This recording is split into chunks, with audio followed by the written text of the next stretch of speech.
we were only 36 nurses. Now, when the hospital started growing, a number of nurses also came to join us, and we are now, I can confidently saying that we have got a number of 98 registered nurses and 27 enrolled nurses.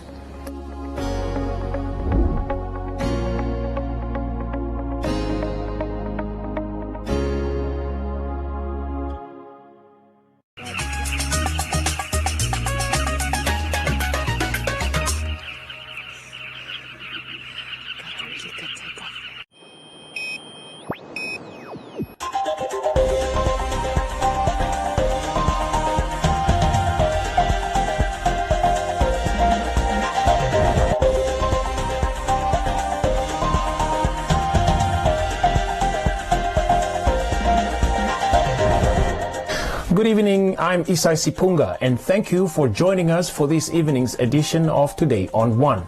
In the news tonight, new deadly COVID-19 variants present in Namibia. Windhoek and Gibeon revisit cooperation. Witchcraft accusations and defamation of character a serious crime, says Nampol. LPM Youth Workshop to tackle social issues. And Roundup, Comments Corner, Business on One, Sports and Weather.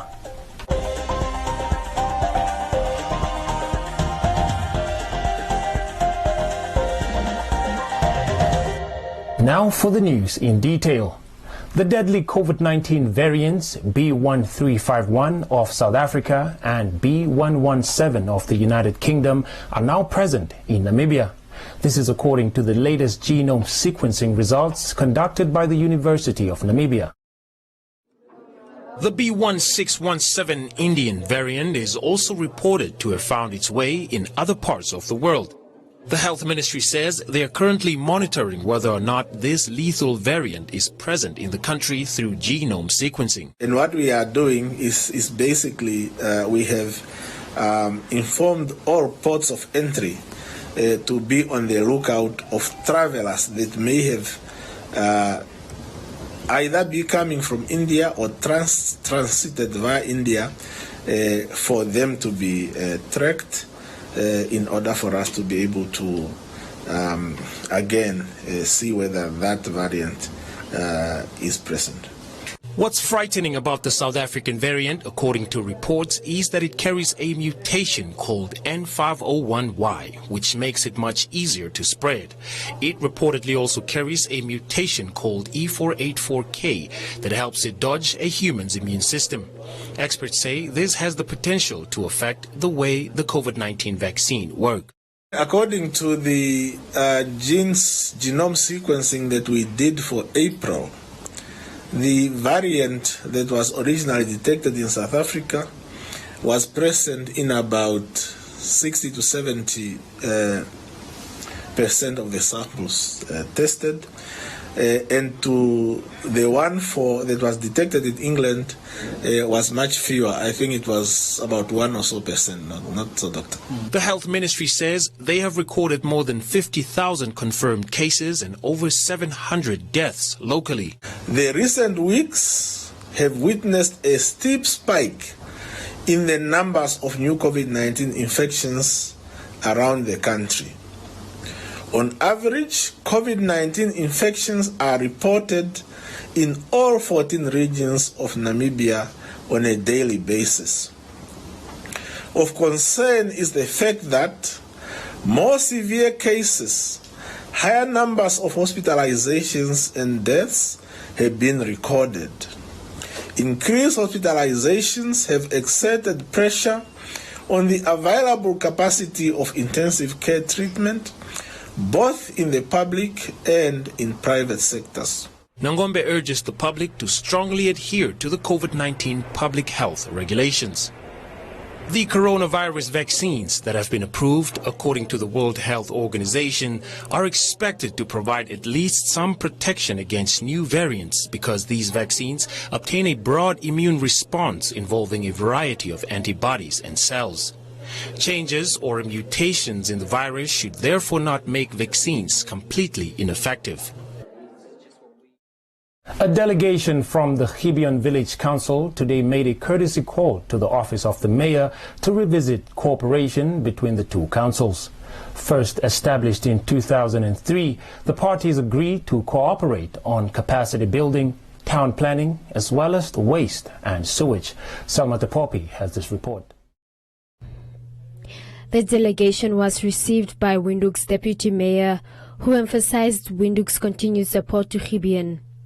The two councils had initially signed a cooperation agreement in 2003, which was renewed in October 2017 and is now expected to expire this year, October. Councillors, as I said earlier on, it is very important that there should be cooperation. No town or council or city can exist in isolation. We have to share common challenges and opportunities, hold hands and help one another. So I am really happy that you have taken out this time to visit the city of Windhoek. It was agreed to cooperate on capacity building, human resources, organizational development, financial systems, administrative policies, town planning, waste and sewage, and councillor exchanges. The progress that was made then was in 2018. Hygiene Village Council requested a donation of JCB, timber truck and lift and shift equipment. However, due to a lack of equipment in our fleet, the request could not be granted. Chair Lady of the Hygiene Village Council notes that before the lapsing of the cooperation agreement between the two towns, the village council is seeking assistance from the city to carry out a cleaning campaign at the town. We were busy with a clean-up campaign and we asked them whether they can assist us with the cleaning material. Since we've inherited not only bad debt and all the bad things, but we've also inherited a dirty village. And we're not only here there to restore the people's dignity and hope, but we want to restore much more. We want to give the inhabitants of Hygiene new hope by cleaning the village. We, as I said to them previously, it's like we are driving an old combi with flat tires and there's no battery and there's no starter to start the combi, and the five of us, we are pushing and our sweat is turning into blood because we can't get blood from a stone. So we need people to work with. We need people to guide us. Alone, we can't do anything. So we approach the city of Windhoek to help us in that matter. We want to clean Hygiene. The city of Windhoek last year proposed an action plan for the implementation of specific projects within the signed agreement. However, no inputs were received. The city has now advised the Hygiene Village Council to delegate an official who will be responsible for coordinating activities between the two local authorities. In recent months, the Namibian police force has been educating the nation on how to work together to prevent crime and implored residents to refrain from accusing people of being witches and believing in fake prophets. Hendrina Kanyolo has more.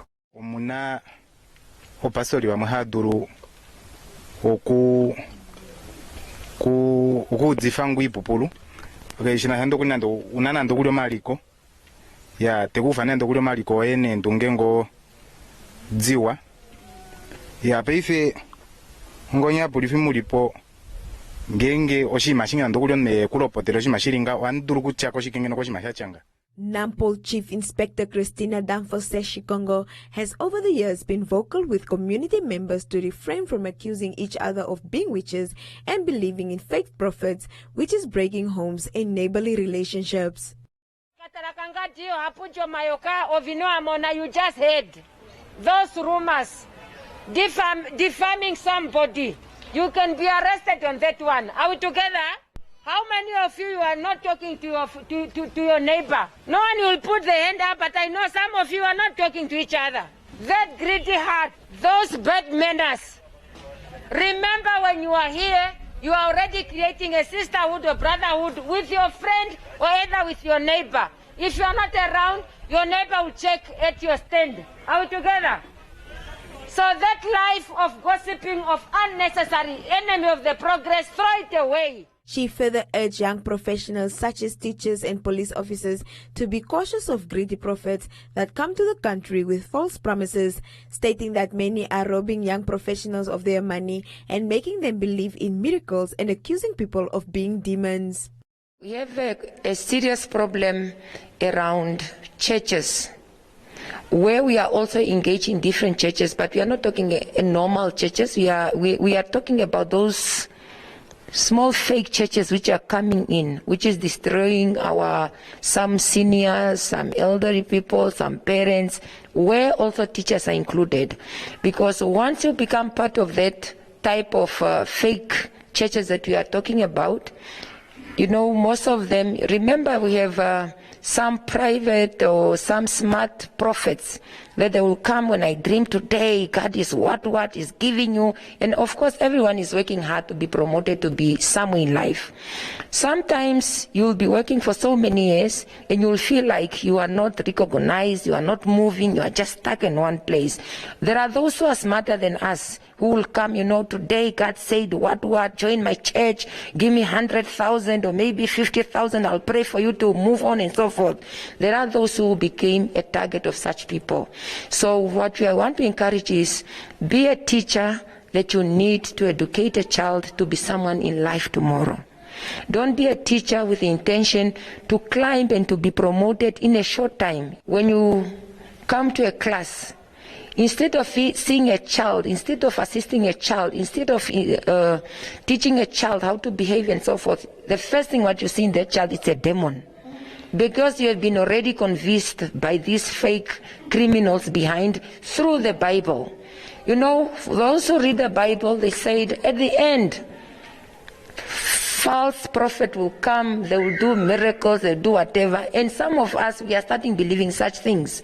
So we are not saying this is what is happening in all the schools, but we know we have schools that we have detected where we have victims of such nature. That once a person joins such fake churches and start listening to such fake prophets, when you come to a class, when a child misbehaves, or either when you start creating that hatred of a child, the first thing that you are going to see, it's a demon. But the child is not a demon. Child is just a normal child that you need to educate. Don't do this, don't insult, don't shout, don't do this. When you see this child is possessed by demons, she needs to be taken. There are those teachers who even go to extend to get hold of the parents, convince them, go to certain fake churches. Danforth says Shikongo further said defamation of character is a serious crime and those found falsely accusing others will be dealt with. The Landless People's Movement Youth Command Element will be hosting a 2-day youth workshop to discuss and find solutions to social issues in different sectors within the Namibian landscape. This report from Leston Voller. The Landless People's Movement LPM Youth Command Element leader Tuminga Ndala said that the theme is reigniting youth participation in modern politics, as the youth is usually excluded from key decision-making authority in Namibia. The LPM Youth Command Element is having a youth conference under the theme Reigniting Youth Participation in Modern Politics. I think it's common knowledge that we have seen that youth activism in Namibia has actually taken a down spiral. So we thought of organize a youth conference where we bring young people across the country, across the 14 regions, so that we are under in one roof and discuss matters that affect young people in general. So we have quite exciting topics on the in line. We are going to discuss about youth economic development from the rural and as well as urban perspective. We are going to also have a tribute to gender-based violence victims. We have also realized that gender-based violence is such a burning issue in our society, and it's utmost important that it needs that we actually pay attention to it, and in the same vein also it needs urgent intervention from government, civil society and all political players in Namibia. Ndala added that youth from all walks of life are invited to attend the workshops, as the plan is to equip youth with problem-solving abilities. The resolution from the workshop will be given to the Member of Parliament Utara Mutu to pass motions in Parliament. Yes, the everyday young person is also invited. I think the criteria of when we're choosing young people, we have selected them from all the perspective or sphere of life, activists, students, young people in general, and especially also the rural youth that is mostly neglected and it's not involved in any youth conference or any youth engagement. So we basically chose youth from all perspectives. So we are going to bring everybody in the same room, and we are going to debate, to engage and deliberate on these issues. So that the aim is basically to train these young people, and so that they go back in their community and impart the knowledge that they have been taught at this upcoming youth conference. The workshop will take place on the 22nd, 23rd May 2021.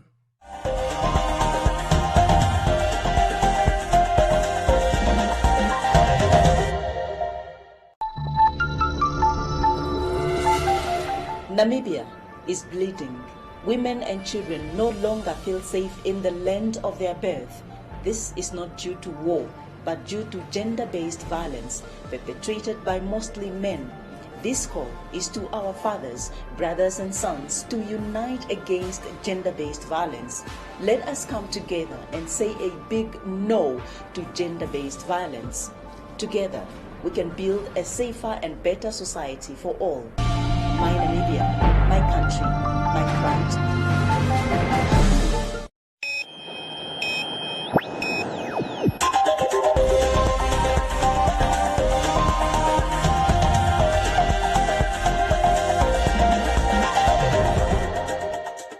In other leading stories, Old Mutual signed a 3-year partnership agreement with the Namibian Stock Exchange to train Namibian youth in capital markets trading with a sponsorship value of 200,000 Namibia dollars per year, supporting the Namibian Scholars Investment Challenge over the next 3 years. Old Mutual sponsorship investment is channeled towards the prize money of the Namibian Scholars Investment Challenge, a competition initiated by the NSX in 1998 to introduce university students and grade 10 to 12 learners to investments in shares.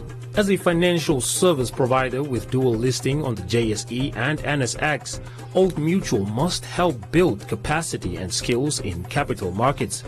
This fun and interactive competition is another way to improve financial literacy levels amongst Namibian youth, said Dangi Katoma, the Executive Market Communications and Customer Strategy at Old Mutual. According to Tian Bazoin, CEO of NSX, the entity welcomes Old Mutual as the principal sponsor over the next 3 years, noting that the generous prize money offered by Old Mutual has sparked an invisible increase in participating teams. Bazoin further mentioned that companies sponsoring this competition underwrite these financial literacy goals and contribute to paving careers for the participating scholars. This should ultimately lead to wider participation and lay a foundation for long-term sustainable growth of the domestic capital market. The top 5 performing accounts each wins a cash deposit into an Old Mutual unit trust account. The total prizes are more than 115,000 Namibia dollars. Additionally, all registered teams that take part until the end of the challenge will receive certificates of participation to add to their CVs as a skill set that will leverage their competitiveness when they apply for jobs.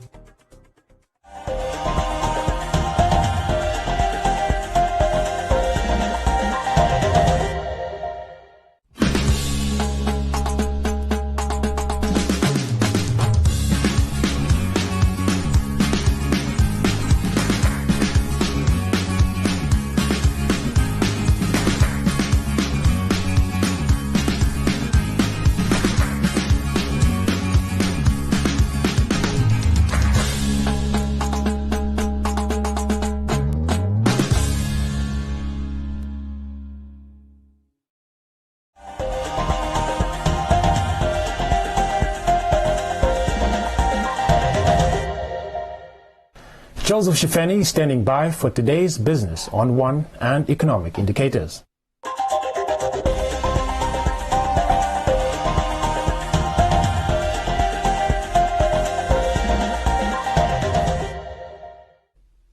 Welcome to this evening's edition of Business on One. I'm Joseph Shifeni.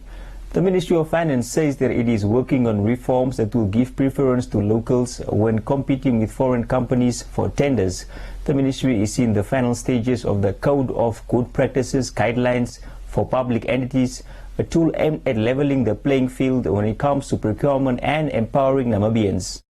The Procurement Act has long been criticized for leaving Namibian businesses out at the expense of foreign companies when competing for bidding contracts. This issue was raised at a recent press conference on procurement, where journalists raised concerns on how the criteria that directs public entities to prioritize low-cost bid applicants places locals at a disadvantage. The ministry emphasized that they usually go for the most responsive bidder and that they plan to introduce a new bill that will support local groups. Code is really an instrument that is that is expected to be finalized in terms of the law. The law says the ministry should develop codes, which basically just guidelines to guide the procurement from specific interest groups. And what are these specific interest groups? The youth, women, SMEs, and Namibian entities. I'm not sure, but yeah, I think those three. I can't remember the previously disadvantaged. Yeah, I think that's the other one that I was looking for. So these guidelines are going to guide the public entities when they are procuring, so that they comply with this code.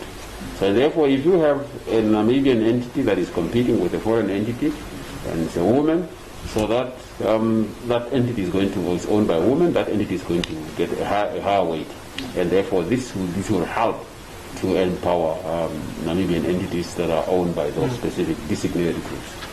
The head of the Procurement Policy Unit at the ministry said that provisions that only allow for certain goods and services to be sourced locally have been in place. We have issued 2 local sourcing directives in the meantime, where we are stipulating that certain goods, services, works and consultancy services must be procured from Namibian entities or which is manufactured by Namibian entities to some degree. And this local sourcing directive, which was issued in the past, was again revised and issued again, I think, 14 or 19 December last year. Based on that, we've already used that as a exclusive preferential procurement tool for public entities to procure locally. Unfortunately, I think the Act and the regulations currently limit that up to a procurement value of 30 million, according to the regulations annexed to, I think, 5 or 7. And therefore, all procurements up to 30 million for those specific goods, work, services and consultancies as indicated in that directive, we want that to go towards Namibian-owned businesses or manufacturers locally, even from the regions if possible. Through the Procurement Policy Unit, the ministry regulates all processes relating to procurement by public entities. The unit was established in terms of the Public Procurement Act of 2015, along with the Central Procurement Board of Namibia. The CPBN says on its social media pages that its core mandate is to conduct the bidding process on behalf of public entities for the award of contracts.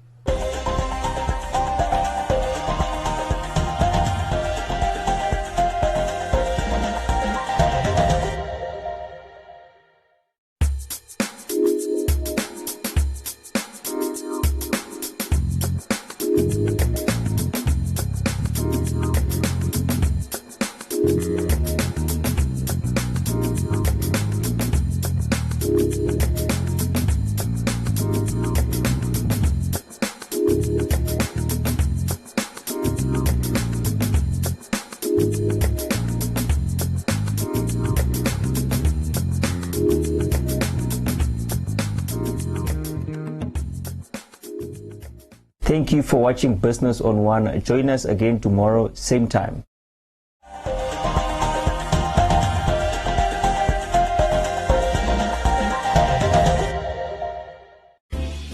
winter is here. Let's warm you up by giving you a chance to win one of 12 gas heaters and accessories or a grand prize of 50,000 Namibian dollars.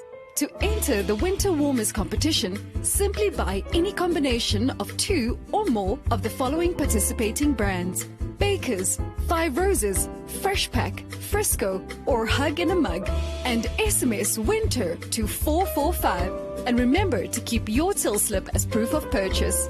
Promotions run from the 1st of May to the 31st of July. For more information and entry details, visit 99fm.com.na. T's and C's apply.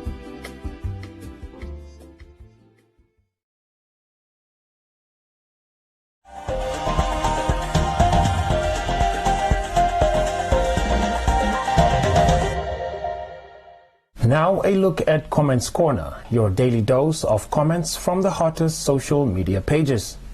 In their third week since downing tools, striking employees of the national broadcaster, together with their union, marched to the Parliament building to hand over a petition to the Prime Minister, calling out its management for poor corporate governance.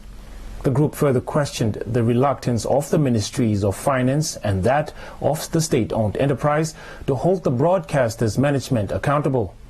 Amongst issues raised and questioned was the criteria on which performance bonuses were paid to a few selected management, employees receiving threats of no work, no pay, with third-party payments such as employees' housing, medical aid, and pension not paid for the month of April. Sam is impressed with the way the workers are united. Jacob says it's not only NBC management who received bonuses, noting that Cabinet is aware of the others. Leslie says this should stop, as infighting will soon end up in civil war in the country. Nambahu wants to know what the salary scale of NBC employees are. Elizabeth says the immediate removal will be an unfair labor practice, suggesting that the disciplinary measures for the mismanagement should be taken instead. And that's all from Comments Corner. Be sure to post your comments on our social media pages for broadcast every day, only on Today on One.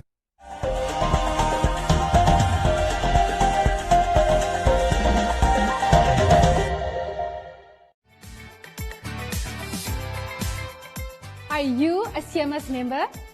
With HospiCash 100, you can get up to 100,000 Namibian dollars cover with a 30,000 limit per event from as little as 100 Namibian dollars a month. We understand that being in hospital can be stressful. That is why with HospiCash 100, you can cover your non-medical expenses by receiving cash payouts when you are in hospital, so you can recover stress-free. Interested? SMS your name and HospiCash to 555 and we will call you back.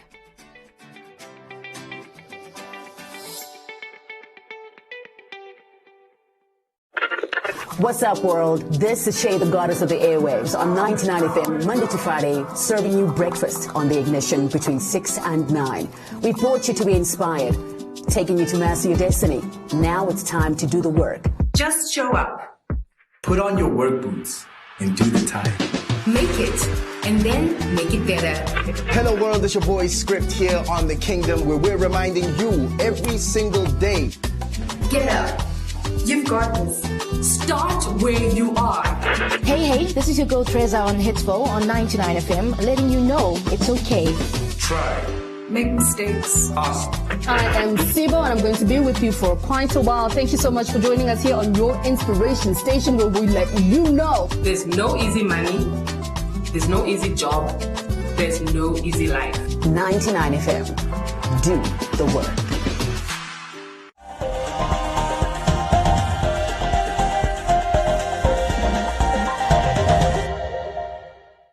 Charo Musiandaka is standing by for today's sports update.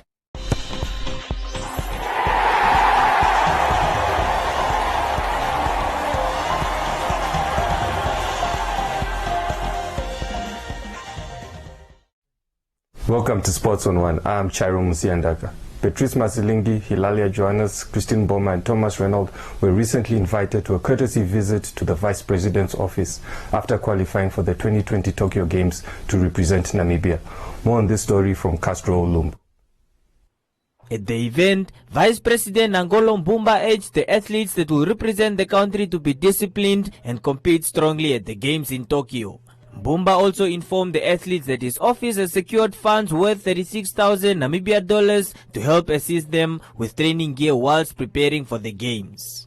My idea was, since this is marathon runners and champion runners, we should at least give them something to be able to buy the type of running shoes they want, or that fit their style.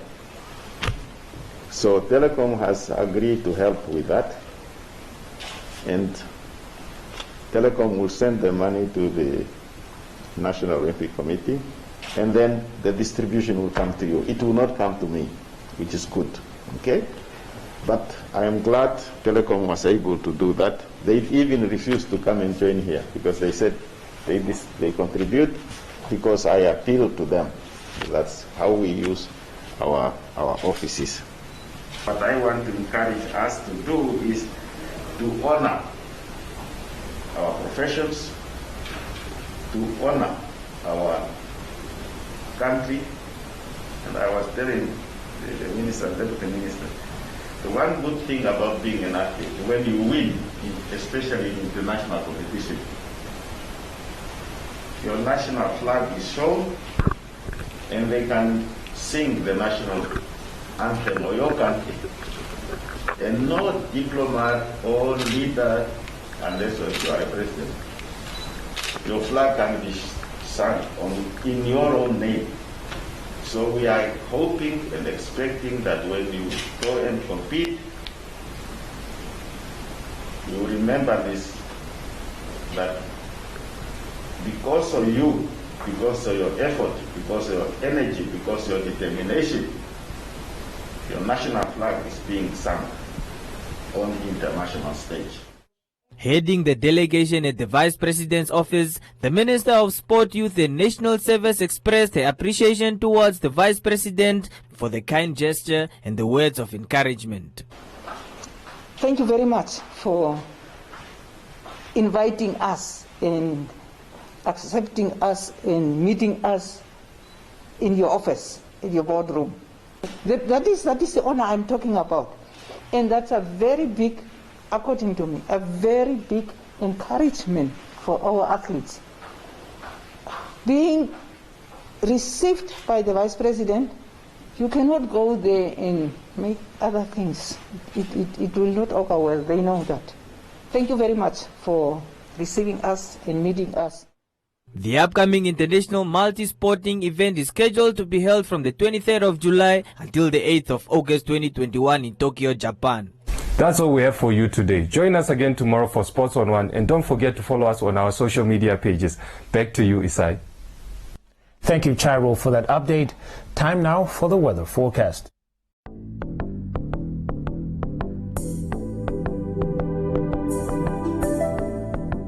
The interior will be partly cloudy and warm to hot. The coast will be partly cloudy and mild to warm. The wind will be moderate northwesterly to southwesterly, but southeasterly in the south at times.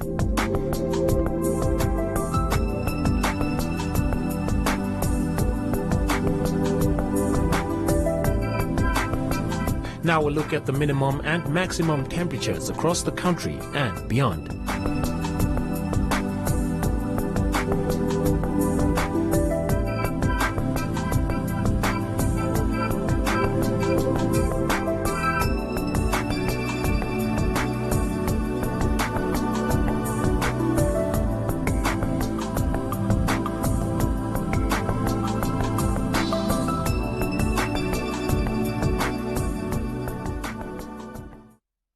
That's all we have for you this evening. Catch a repeat tonight at 9:30. From me, Isai Sipunga, and the rest of the Today on One team, it's good night.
you touch animals to wash all the germs off.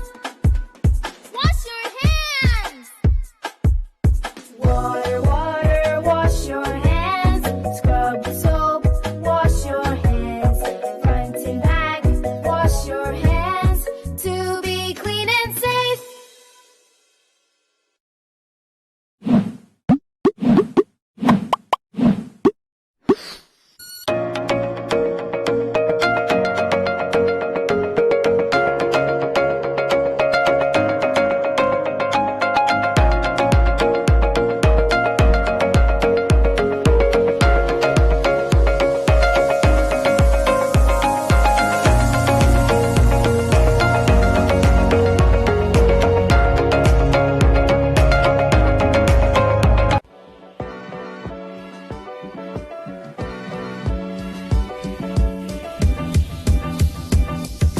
Hi beautiful souls, this is Nikita Winkler and I am here to share easy tools for stretching that you can do just about anywhere.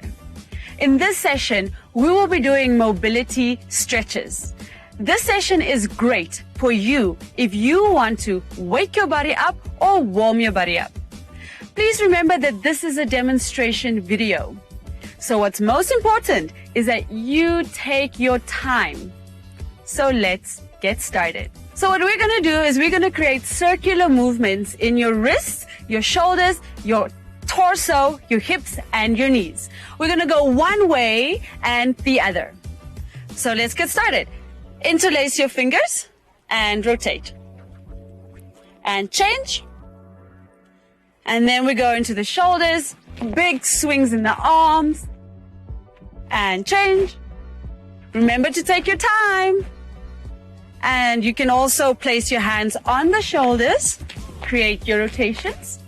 Or if you don't like any of those, just rotate the shoulders back. From there, chest goes front, side, back, side. Front, side, back, side. And now we go for a full circle and change. Into the hips, one way. You can start small and keep increasing the range of motion. Last, our knees. Bring the feet together and hands on the knees and rotate. All right, don't forget to go the other side as well. Thank you for joining me. Don't forget to breathe. Stay present and happy stretching.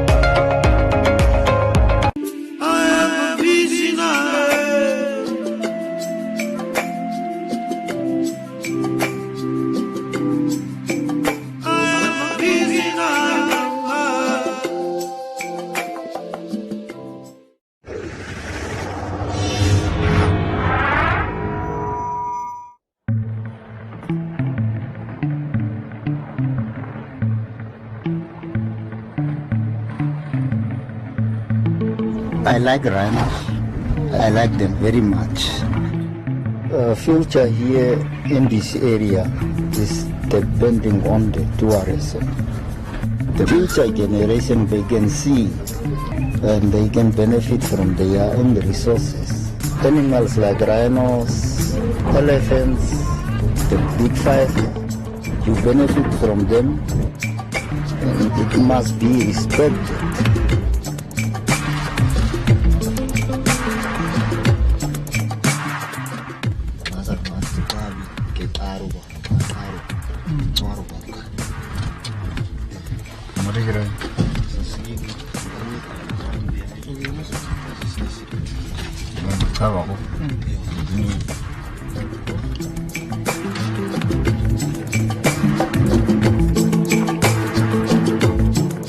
You are not feeding the rhinos, you are not giving them order, so it's a free business.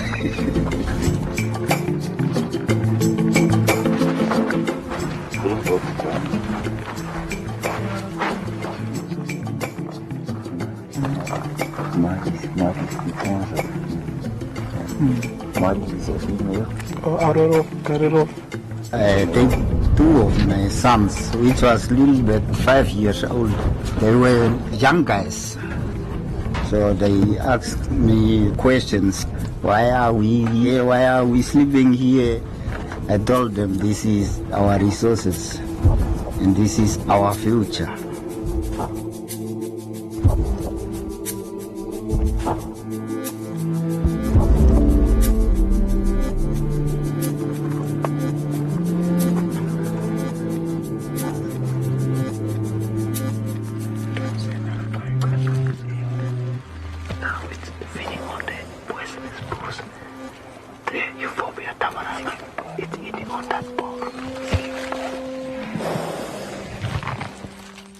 My first memory of going with my dad is that I learned new things. As I grow up as a man, I see an opportunity in it. So I decided to look for a job pertaining to tourism. So that's when I was employed at Palamba. So I decided to go for tour guide studies, because I grew up with the tourism industry, the wildlife, the rhinos and everything, to bring that experience to the tourists. You can see the hyena. The biggest changes, I was employed, getting paid, and also I can now support my family.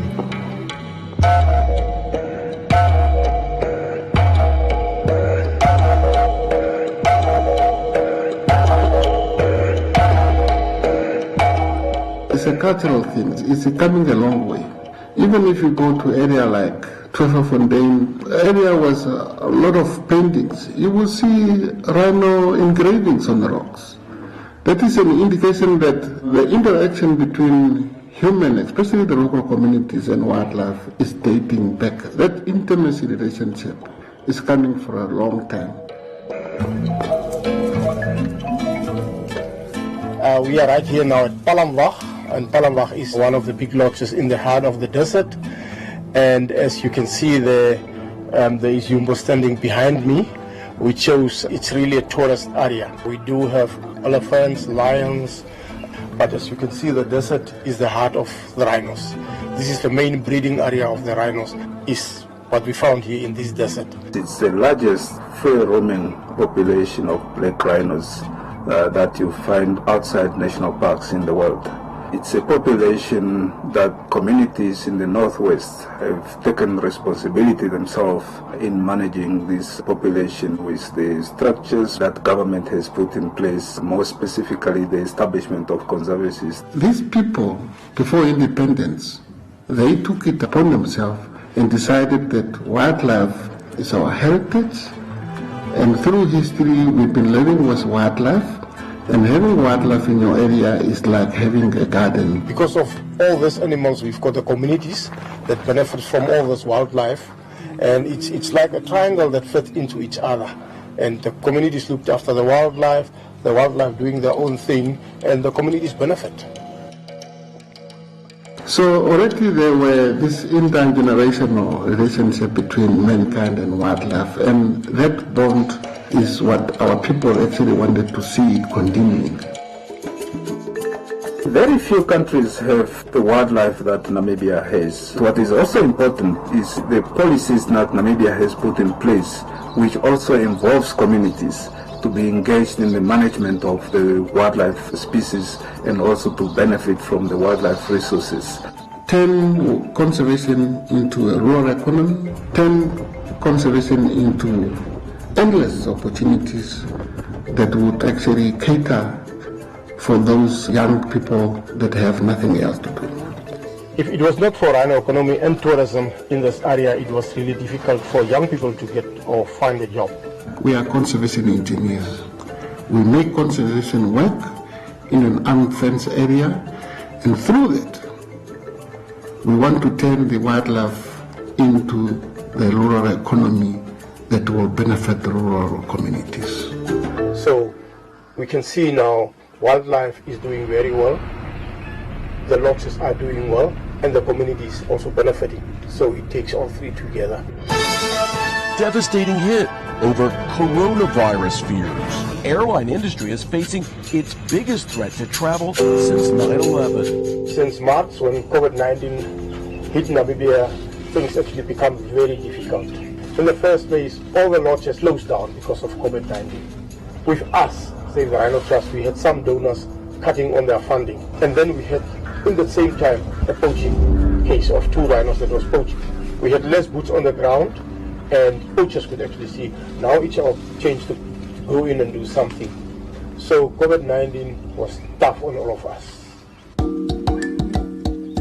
Ginger Morning, who is one of our trustees, actually came up with the idea of, why don't we ask you to go to buy some gold for us and make gold bars, and then we sell them for the rhino conservation. I was fortunate enough to have a chance to have lunch with Clive Johnson, the CEO of B2 Gold in Vancouver, Canada. And I looked at Clive and I said, you know, we've got rhinos, you've got gold, let's do something. Let's create a coin or a medallion or a bar using your resource to create a sustainable source of funding for rhino conservation for the future. There was it. The gold was bought, the bars was made, and I think it was 31st of January that we launched the bars in Windhoek. And suddenly one morning I had an email from my office, from my finance person, saying, these people don't have salaries. So I said, oh, what now? So I picked up my phone and I phoned Mark Law. I said, Mark, I've got this problem. He said, but when we've got the fund already ready for you, you just have to apply, put the proposal in. 1,000 ounces of gold can make an enormous difference to the livelihoods of the communities that live up there. We are, in essence, providing income and providing a livelihood to the communities. In the absence of tourism, especially now with COVID-19, even prior to that, when we had such a bad drought, the communities became even more dependent on the natural economy. The idea is to make this a fund that will last for the next 25, 30 years, or even longer. And a portion of that will be distributed immediately as needed. And in this case, the COVID-19 crisis necessitated us to distribute funds to pay salaries to help people in the field. The proceeds of the sales from the gold bars will be going towards responsible NGOs. And we've identified Save the Rhino Trust as the key NGO. And IRDNC, one of the first organizations that was in the Northwest, Integrated Rural Development and Nature Conservation, so that ultimately the funds go to the communities and various aspects of their war on poaching. To be able to support those hardworking men and women that are always in the front line between the poachers and the rhinos. If it was not for B2 Gold and the golden bars, I think by now we should have been in big trouble. By extracting the gold, you reinvest it in other renewable resources. The gold that's coming out from the ground is actually protecting the wildlife that's working on the ground, which is a very good symbol for the others. I wish this was my bar. This is the 500 gram gold bar. So you'll see on this side you've got the Itindeka Mountains and you've got the mother rhino with her calf. And then on the reverse side, we've got the serial number, you've got the Rand refinery stamp, which is very important. Anywhere in the world, people will recognize the stamp and they will know that this bar contains 99.99% gold. It is gorgeous. We wanted to make a biggest contribution. And at Ballowwood, we see that as a way of giving back to the community. Okay, so there you'll see the 500 gram bar. Very special. Feel the weight. It's incredible. This opportunity which presented itself is absolutely a once-in-a-lifetime opportunity. We're privileged to have this. This is just absolutely gorgeous, and I think this showcase really what the project is all about. It's from 24 karat Namibian gold. I'm looking at these rhinos is put there like Miss World photogenic, I would say. There are only 1,000 of these gold bars, rhino gold bars, in circulation. As far as I'm aware, it's the largest single donation of any corporate to the conservation of biodiversity anywhere in Africa. Therefore, we so much appreciate and would want to continue as a government to work with B2 Gold. And the fact that it's happening here in Namibia is something that we can all be extremely proud about and very grateful to B2Gold. Thanks to having this literal pot of gold through the funding for the Rhino Gold Bar, we're able to step in now and make sure that those trackers are supported, and so are their families and their communities. We make sure that people sustain their jobs going forward. And who doesn't want gold? And the B2Gold Rhino Gold Bar has come in at a really critical time now, particularly with tourism being closed off and those forms of revenue not coming in. To say we have the biggest rhino population or black rhino population in the world, let it be for the rest of our lives. And it's that heritage that we have. It's our resource that we can all look after and protect. It's our heritage. And it's also good that other people like B2Gold are also seeing it that way.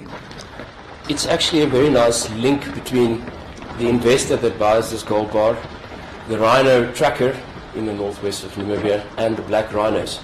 It's an intergenerational thing. The rhino trackers teach their children how to track rhinos, their children get taught, and so it flows down. This is something that I want my children to have, and that we leave a little bit of a B2Gold legacy. And if I can be part of that as part of my family, I'd be very proud. It can also become an inheritance for the generations of my own clan. My children, my grandchildren. If we can bring that passion over to future generations and to hand that over to my children, and I hope that that same passion for conservation gets migrated over to my kids. And what we've done together is create a sustainable source of funding that should outlive all of us. You know, I think as far as B2Gold is concerned, we couldn't have chosen a better target in which to put our efforts as far as the environmental and conservation pillar is concerned. And I want to stress there that the money that's going towards environment and conservation is actually going towards the people. Rhino is for all of us, whether you are in Canada, whether you are in Vancouver, whether you are in the US. If you really want to see conservation at play with rural communities, I therefore humbly request each and everyone to join us on our Rhino tour and have a wonderful experience. This is what keeps rhinos on this planet. I've done rhino trekking experience. It was just amazing walking in that landscape of the Kunene. And as we followed them, we could now find rhinos with the calf. We got the closest distance we could. It's a warning sign. And it was just amazing and lovely, something to experience that Namibia can offer.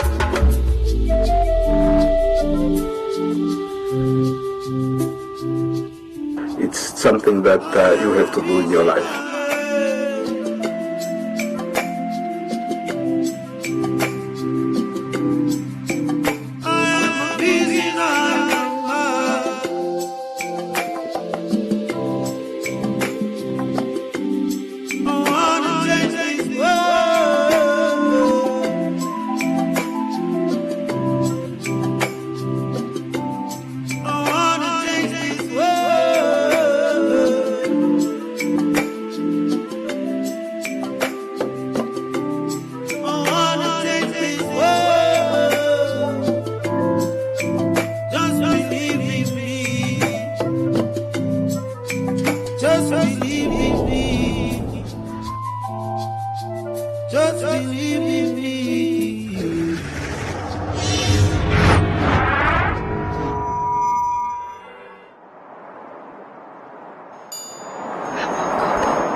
souls, this is Nikita Winkler and I'm here to share easy tools for stretching that you can do just about anywhere. In this session, we will be doing seated chair stretches. Remember that this is a demonstration video, so take your time. These stretches are really beneficial because we spend so much time sitting with bad posture. So let's get started. First, bring yourself to the edge of your chair, ideally not a high chair or one with wheels. Okay, we want to make sure that the hips are aligned with the knees and the ankles and that your spine is upright. Take a nice inhale, open up the chest, exhale, release back. Inhale, open up the chest, exhale, release back, just to create mobility in your spine. And now we're going to go for a spinal twist. Inhale, twist, one arm goes by the opposite knee, and exhale. You can rest your arm on the backrest, or if you don't have one, just behind you. Come back. Inhale, exhale, twist. Do a couple more as you please. From here, we're going to lean forward to stretch the entire back and spinal vertebrae. You can use a pillow right here to make it more comfortable. If you wish, you can add some tapping on the neck. Come back up. If you do some tapping, make sure you give enough pressure. When we come up, we bring the right leg up, cross it over the left knee, and rotate your ankle. One direction and the other. Inhale, press on the knee. Exhale, release. Pressure into the knee to open up the hip. If you want to go deeper, lean forward. Come back up. Cross left over right. Ankle rotation. One direction and then the other. Inhale on the knee. Exhale. Press the hip open. And if you lean forward, notice how you move into different parts of the body. Lower back, glutes, and around the hips. Come back up. And that's it for today's seated stretching. Thank you for joining me. Don't forget to breathe and happy stretching. Win free airtime with One Africa TV. Share your comments on the channel. SMS your feedback, name and town to 555. One Africa TV. It just gets better.